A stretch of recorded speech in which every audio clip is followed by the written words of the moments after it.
Tapi kalau kita menghentikan keonaran, menghentikan ketegangan, proses penghentiannya itu terlihat. Analoginya petugas pemadam kebakaran. Petugas pemadam kebakaran itu Pak keliling memastikan bahwa saluran listrik itu benar, saluran gas itu benar untuk mencegah kebakaran. Tapi ketika tidak terjadi kebakaran, tidak ada yang bilang kepada petugas pemadam kebakaran bahwa Anda berjasa mencegah kebakaran. Tapi kalau terjadi kebakaran, dia datang memadamkan api, semua akan bilang, this is the hero. Apa artinya? Ketika kita mengerjakan sebuah ikhtiar membangun keteduhan, sering tidak terlihat. Tapi yang kita rasakan adalah suasana tenang, teduh, damai. Di balik itu ada proses panjang, menjaga komunikasi, membangun silaturahmi dengan semua, memastikan ada kesetaraan kesempatan, memastikan ada perasaan semua dapat akses yang sama. Itu semua yang kemudian nanti membangun suasana kebersamaan, suasana persatuan. Dan itu yang kita bersyukur bahwa, makanya tadi saya sampaikan terima kasih kepada komunitas karena bersama-sama kita bangun suasana di Jakarta yang aman dan sejuk. Jakarta ini efek tularnya besar. Bila Jakarta tegang, Indonesia tegang. Bila Jakarta tenang, Indonesia tenang.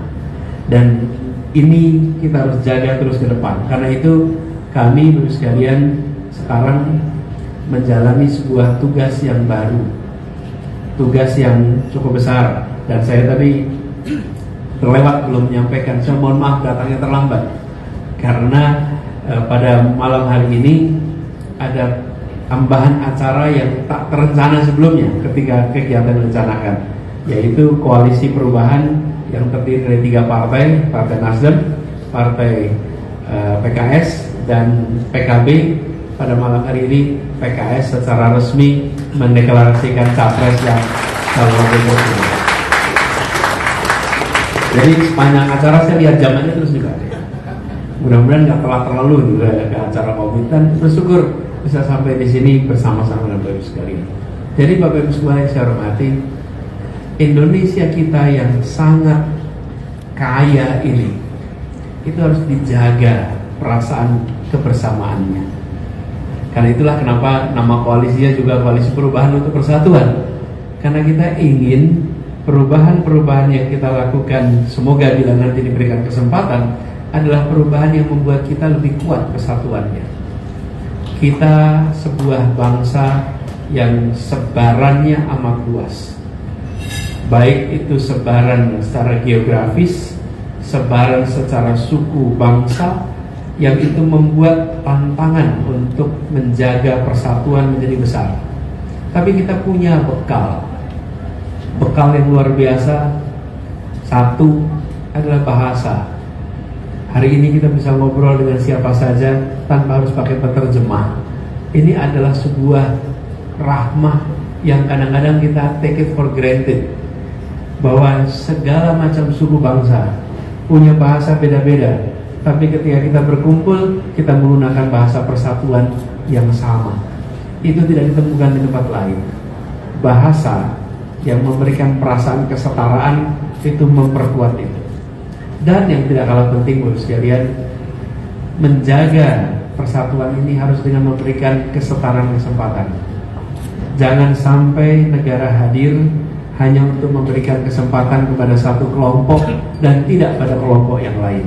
Setiap kelompok memiliki kesetaraan kesempatan. Begitu itu diberikan, maka suasana persatuan, suasana kebersamaan itu akan hidup.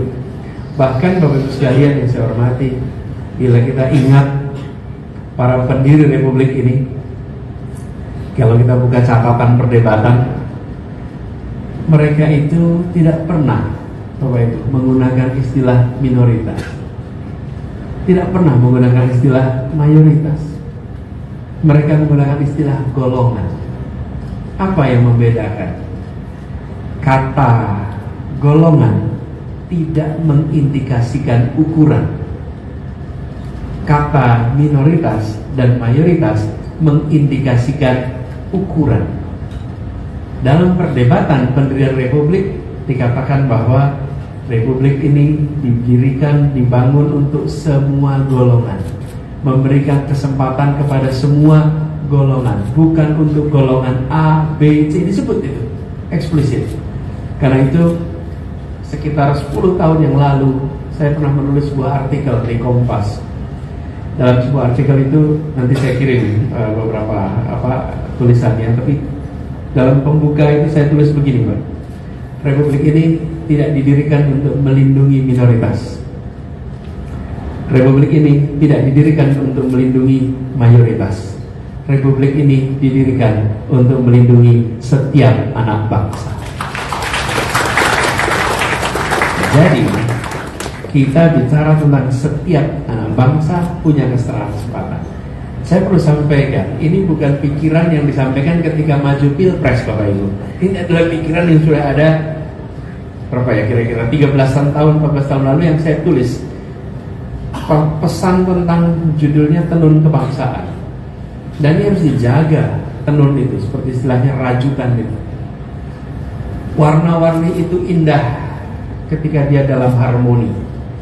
Dan ini lagi-lagi menjaganya dengan prinsip kesetaraan, prinsip keadilan. Begitu ada keadilan, muncul persatuan.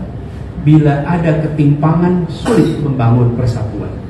Karena itu penting sekali kita menegaskan keadilan untuk semua, kesetaraan untuk semua, dalam fasilitas, dalam kesetaraan kesempatan.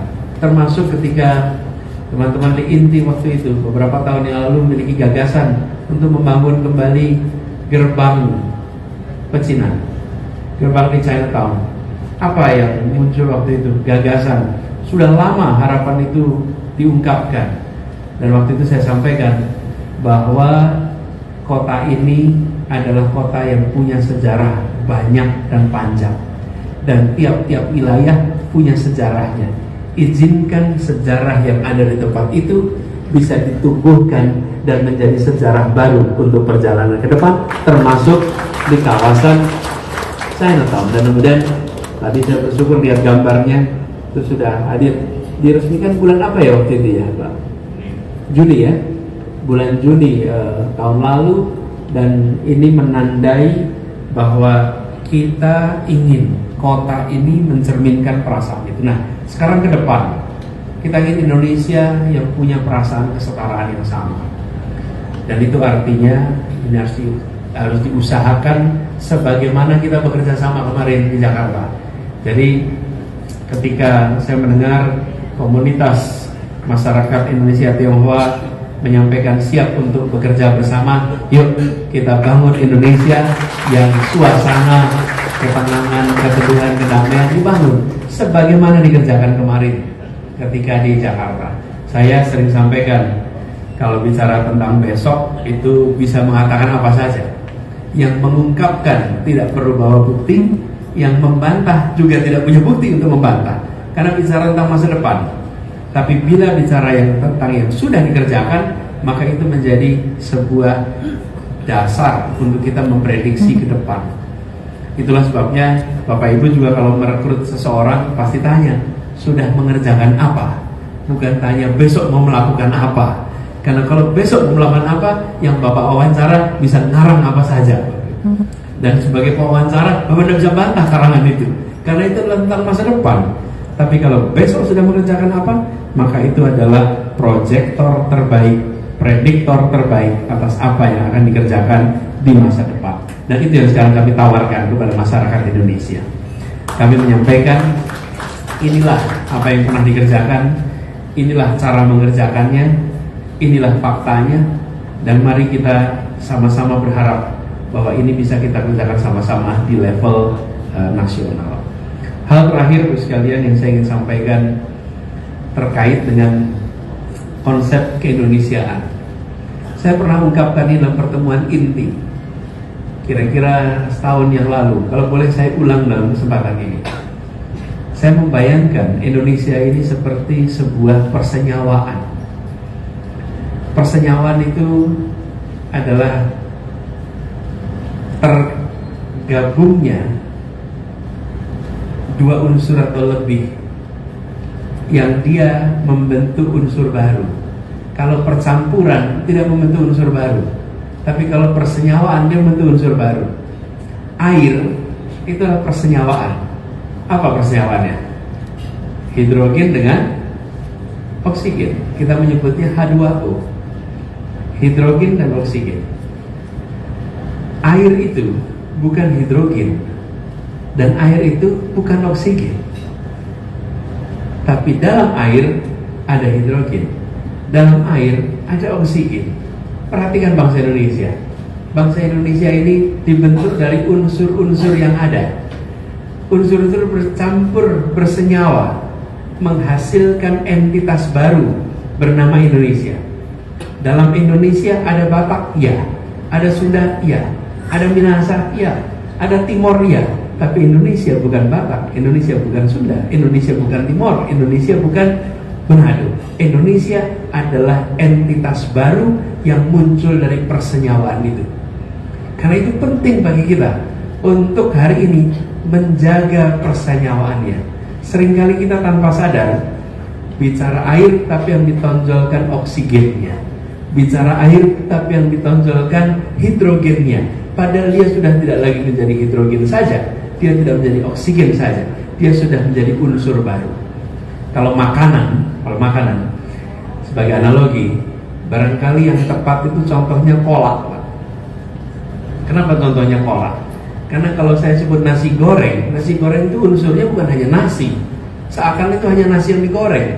Di situ ada apa saja? Telur, ada santan, ada apa lagi nasi goreng? Ada ayam, ada apa lagi itu? Yang biasa masak itu di situ deh. Ikan asin lah, kecap. Tapi yang disebut hanya satu unsur, Pak. Yang disebut hanya apa? Nasi. Yang lain tidak disebut, Pak. Oke? Coba lontong sayur, ini disebutnya apa coba? Cuma lontongnya dan sayurnya. Unsur-unsur lain tidak disebut. Tapi kalau saya sebut kolak, Bapak Ibu, maka di dalamnya itu ada unsur macam-macam. Indonesia kita adalah sebuah bangsa yang tidak menyebut salah satu, tapi menyebut satu kata untuk seluruh unsur pembentuk yang ada di dalam. Nah, ini harus kita jaga sama-sama ini. Jangan sampai nanti kita menonjolkan salah satu. Kenapa? Karena kita sudah bersatu menjadi sebuah entitas baru. Dan entitas baru ini hasil persenyawaan. Tugas negara menjaga itu. Tugas masyarakat adalah membantu untuk hubungan antar masyarakat itu terjaga dengan baik. Tapi sekalian, saya optimis di Indonesia pribadi-pribadi yang ingin menjaga perasaan persatuan itu makin hari makin banyak. Yang ingin terus merawat makin hari makin banyak. Dan kekuatan untuk bisa menjaga ini makin hari makin kuat. Saya bersyukur komit menjadi bagian dari itu, dan mari kita komit sama-sama untuk Indonesia yang bersatu dan berkembang. Itu barangkali yang bisa saya sampaikan pada malam hari ini. Terima kasih. Kurang lebih mohon dimaafkan. Saya kembalikan kepada Pak Katri. Terima kasih Pak. Sekali lagi tepuk tangannya.